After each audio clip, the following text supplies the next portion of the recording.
In the Diocese of Chicago, where I was for a long time, we thought, well, you know, a priest has kind of A, B, C. A priest can absolve, bless, and consecrate.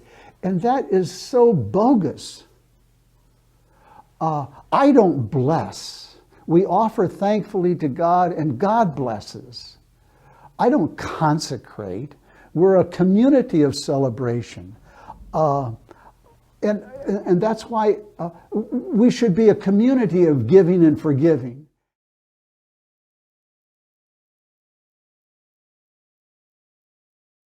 So anyway, all of a sudden, all of these old anticipations and barriers and kind of boundaries disappear. So we never talk about raising someone up or setting them apart. If that's what ordination does, if it raises you up, if it sets you apart, then it's destructive.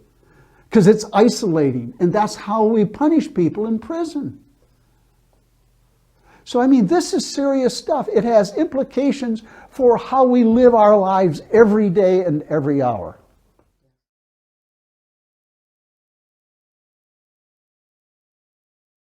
Within the lifetime of some of the people in this place, the vicar has changed from being the person who distributed money to those who were the chief charge on the community to now being the chief charge on the community himself.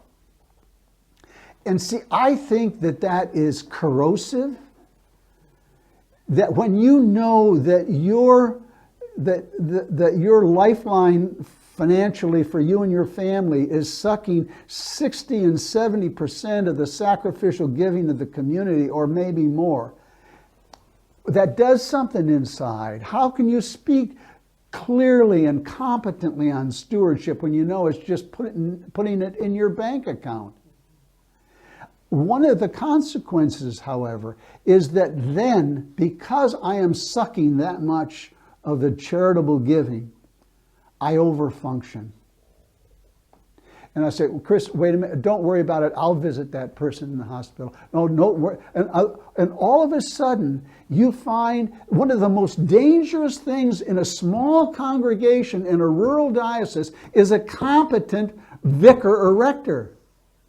Because out of the most charitable, self-giving motivation, they will incapacitate the community.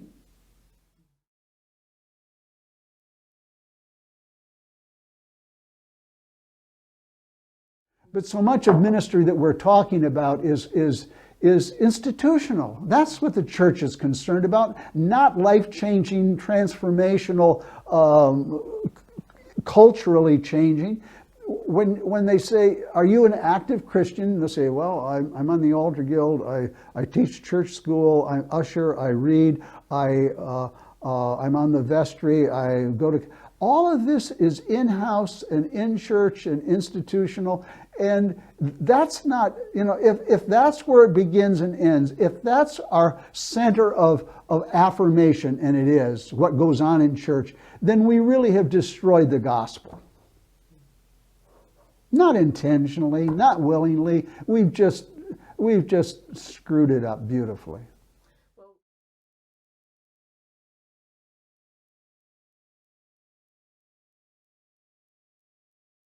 We have created a situation. How many clergy are really happy in the conventional model? And I know a lot of bishops that feel isolated, separated, very lonely in their diocese. This is not healthy. I mean, so if for no other reason, let's look for something that is life-giving rather than something that is tearing us apart.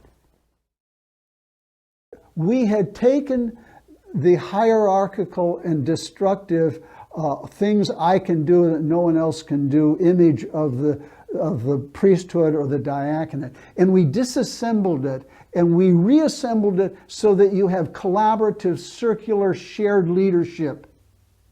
And we found that it's life-giving. And you talk to those who were rectors when I first came and how embittered their spouse were about their job description and how life-giving it is now that they've rediscovered a way of ministry that it doesn't mean that they're responsible for everything.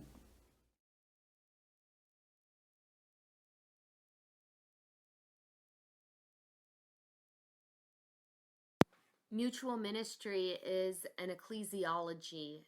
It's a way of being church, of being the community God calls us to be. Our problem then is consumerism. Ministry is seen to be purchased from the professional provider, which creates a dependency on financial subsidy and imported clergy. The church then is limited by the quality and availability of the professional priest. And most gifts in the community go unused or unrecognized. Our goal is to transform our congregations from being communities gathered around a minister to instead being ministering communities. It is time to stop attending church and to start being the church.